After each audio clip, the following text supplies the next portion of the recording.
அனைவருக்கும் வணக்கம்.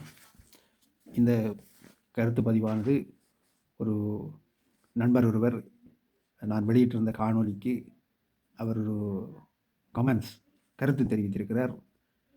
மூடிட்டு போய் ஈழத்தை பாருமையா என்று எழுதியிருக்கிறார். அவருக்கான பதிவாக தான் இது நான் சொல்ல போகிறேன். அவர் நீண்ட பதிவாக இருக்காது. அதை மூடிட்டு போய் ஈழத்தை பாருமையான்னு அவர் மிகுந்த கோபத்தோடு கூறியிருப்பது போல் தான் எனக்கு தெரிகிறது. ஈழத்தை பார்த்து தான் நாங்கள் இப்போ தமிழ்நாட்டில் அக்கறை கொண்டு சில கருத்துக்களை சொல்ல வேண்டியிருக்கு. ஈழத்தில் என்ன நடந்தது என்று நல்லா அறிந்து அனுபவப்பட்டதால் தான் தமிழ்நாட்டிலே அப்படி வந்துடக்கூடாதுன்ற ஒரு விருப்பத்தில் தான் எங்களோட கருத்துக்களை தெரிவிக்கிறோம் சில ஈழத்தமிழர்கள். அதில் நீங்கள் இந்த கருத்து சில நேரம் ஈழத்தில் இருந்து கூட சொல்லியிருக்கலாம். அப்படி செய்கிற இதுகளும் இருக்குது ஈழத்தில். இது தமிழ்நாட்டில் இருந்து சொல்லிச்சுனமோ இல்லை தமிழ்நாட்டு தமிழர் சொல்லியிருந்தாரோ அல்லது ஒரு ஈழத்தமிழர் சொல்லியிருந்தாரோ எனக்கு தெரியலை. ஏனெண்டா எல்லாரும் தமிழர் தானே.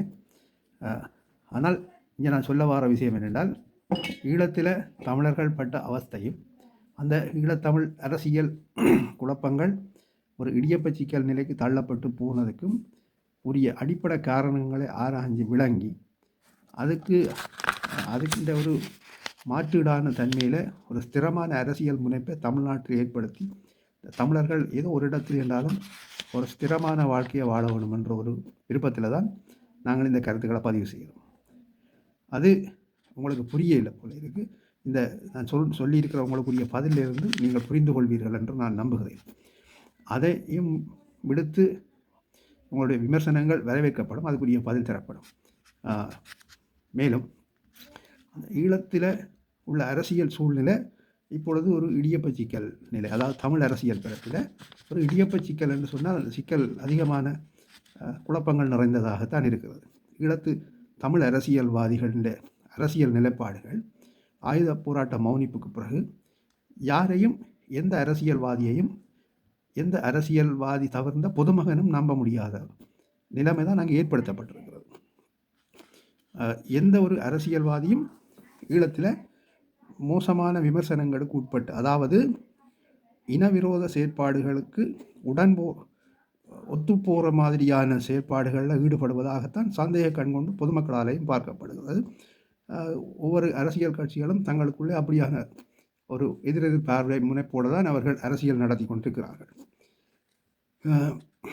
அந்த ஒரு சூழ்நிலை பொதுவாக அரசியல் என்றதில் ஒரு பதவி பிரச்சனைகள் அது சார்ந்த ஒரு தள்ளுமுள்ளு இருக்கத்தான் செய்யும். அந்த நிலை ஒரு நாகரிகமான அரசியலை மக்கள் நலன் சார்ந்து முன்னெடுக்கும் ஒரு அரசியல் அமைப்புகளுக்குள் ஏற்படுத்தப்படாமல் இருக்க வேண்டும் என்பதற்காக ஒரு நோக்கு நிலையில் இருந்து நாங்கள் நல்ல செய்திகளை, மக்களுக்கு நல்ல தரவுகள் கிடைக்க வேணும் என்ற ஒரு ஆதங்கத்தில் தான் இந்த கருத்துக்களை பதிவு செய்கிறோம் என்பதை உங்களுக்கு தெரிவித்துக் கொள்கிறோம்.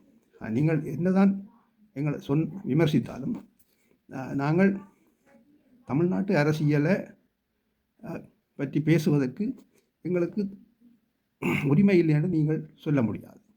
அதே போல் இலங்கை தமிழ் அரசியலை பேசுவதற்கு தமிழ்நாட்டு தமிழருக்கு உரிமை இல்லை என்று இலங்கை தமிழர்னு சொல்ல முடியாது. அதாவது தார்மீக ரீதியான ஒரு இணைப்பு. அது புரியாதவர்கள் தமிழர்களாக இருக்கவும் முடியாது. அப்போ இதனால தான் நாங்கள் அண்ணன் சீமான் முன்னெடுத்து வரும் இந்த அரசியல் முனைப்புகள் உலகத்தமிழர் அனைவருக்கும் சிறப்பான ஒரு நம்பிக்கைக்குரிய செயற்பாடாக இருப்பதால் அவருடைய அரசியல் முனைப்புகளுக்கு உலகத் தமிழர்கள் ஆதரவு தெரிவிக்கிறார்கள். அந்த அடிப்படையில் எனது கருத்துக்களும் அவருக்கு ஆதரவான கருத்துக்களாக நியாயமான முறையிலே அவருடைய அரசியல் கருத்து அமைவதால் அவருக்கு ஆதரவான கருத்துக்களை நாங்கள் தெரிவிக்கிறோம். நன்றி, வணக்கம்.